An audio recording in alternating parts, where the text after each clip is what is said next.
In 1943, a scientist made a discovery that should have changed civilization forever.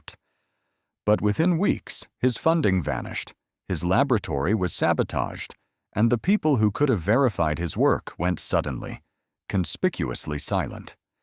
He was 36 years old, and then he was dead.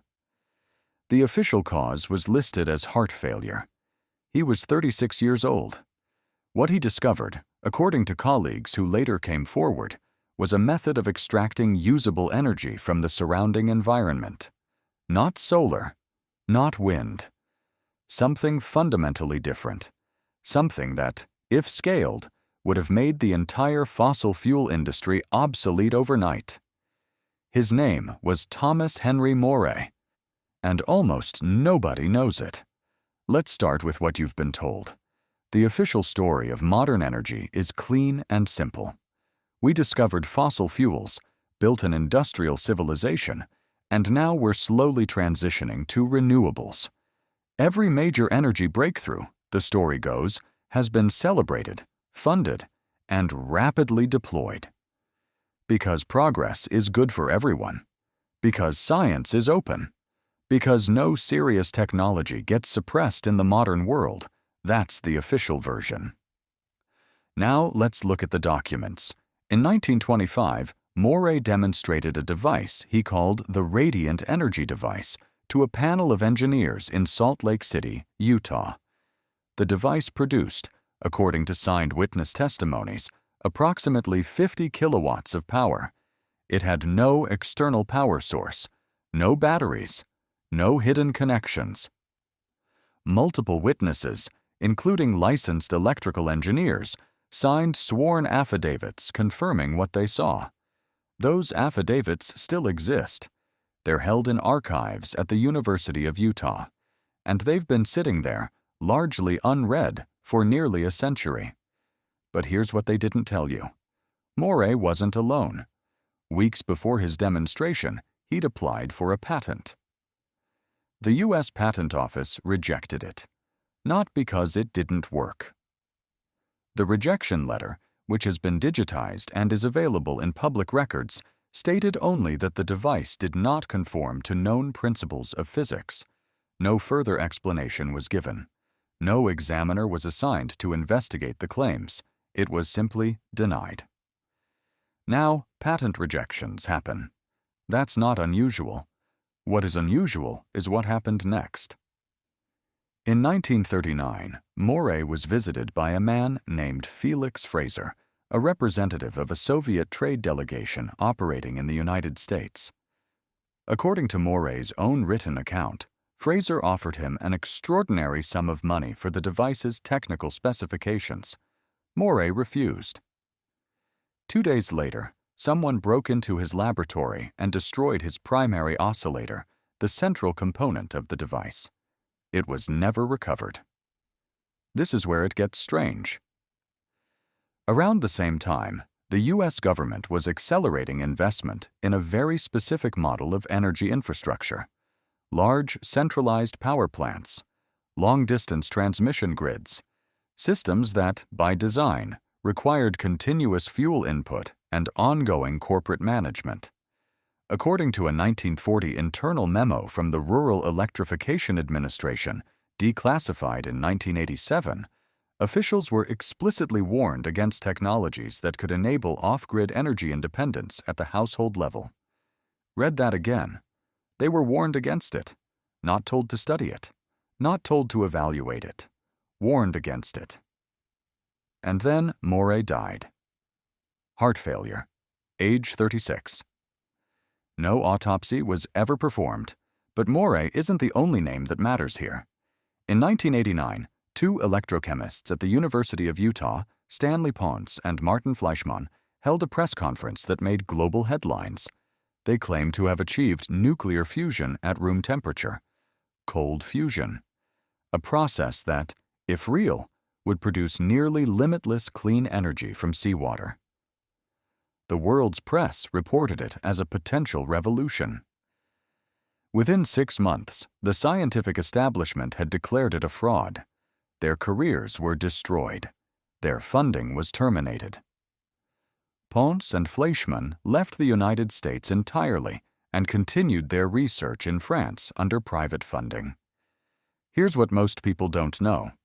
In 1993, a report prepared for the Electric Power Research Institute, an organization funded primarily by the utility industry, quietly acknowledged that some of the original Pons-Fleischmann results were, quote, anomalous and unexplained. That report was never published. It was obtained years later through a Freedom of Information Act request filed by journalist Charles Platt and referenced in his 1998 Wired magazine investigation. Anomalous, unexplained. But publicly, the verdict was clear. It was junk science. Move on. The pattern doesn't stop there. In 2002, the U.S. Navy's Space and Naval Warfare Systems Command completed an internal review of cold fusion research spanning 15 years of classified experiments. The conclusion, later partially declassified, stated that excess heat effects were real and reproducible. Real. Reproducible. The official public position of the Department of Energy had not changed. Let's talk about who benefits from that position. The global fossil fuel industry generates approximately $7 trillion in revenue annually. The utility infrastructure that delivers that energy represents another $2 trillion in assets.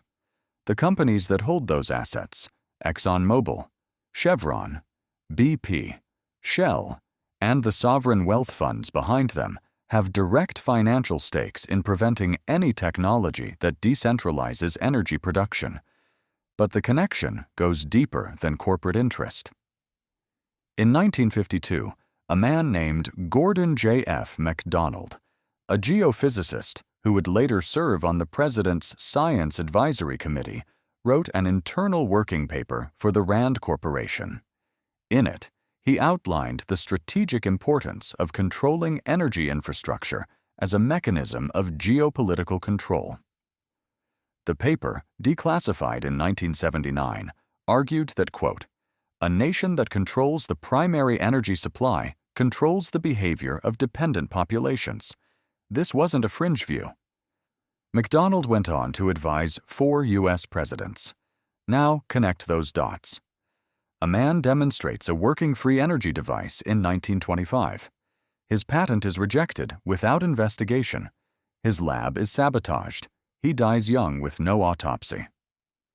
Decades later, 2 credentialed scientists independently replicate what appears to be a related phenomenon. They are publicly humiliated and professionally destroyed.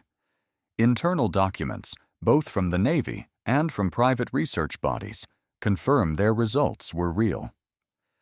Those documents are never publicized, and the men who shape energy policy have, for 70 years, operated under a documented doctrine that treats decentralized energy as a strategic threat.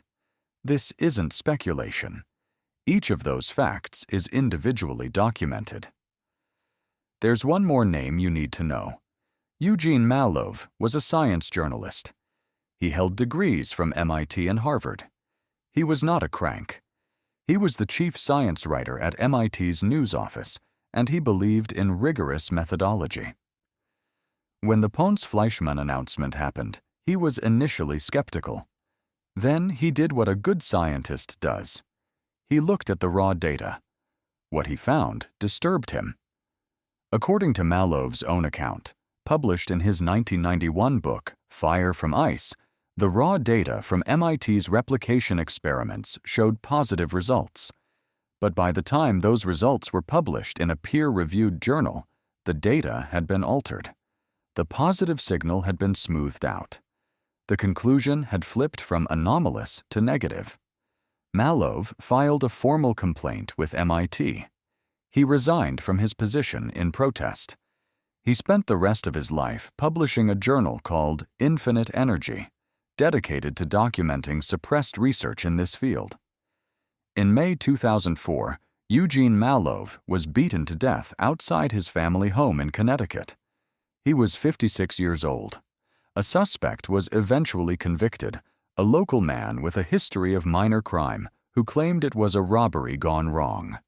Nothing was stolen from the scene. The official explanation for what Mallow found in that MIT data, the altered numbers, the flipped conclusion, was never given. So here's where we are. You have a series of individual researchers, separated by decades, all arriving at variations of the same discovery. You have a consistent pattern of institutional rejection, not investigation, rejection. You have internal documents that contradict the public narrative. You have the testimony of witnesses, engineers, Navy analysts, and science journalists, all pointing in the same direction. And you have a documented strategic framework, written by government advisors and preserved in declassified archives, that explicitly identifies decentralized energy as something to be prevented. None of these facts, individually, prove a global conspiracy. But here's the question you have to ask yourself. If a technology existed right now that could provide clean, abundant, decentralized energy to every person on the planet, would the systems that currently profit from energy scarcity allow it to reach you? Think carefully about your answer. Because somewhere, in a filing cabinet, or a hard drive, or a university archive that nobody visits, there may be a set of numbers. Numbers that were measured, recorded, and quietly changed. Numbers that describe something that shouldn't work according to the physics we've been taught. Numbers that, if you saw them, would make everything you've heard in the last few minutes suddenly feel very, very close. Thomas Morey's original device was never reconstructed. His technical notes were never recovered. And the laboratory where he made his discovery was demolished in 1951 to make room for a parking structure. Nobody recorded what was in it before it was torn down.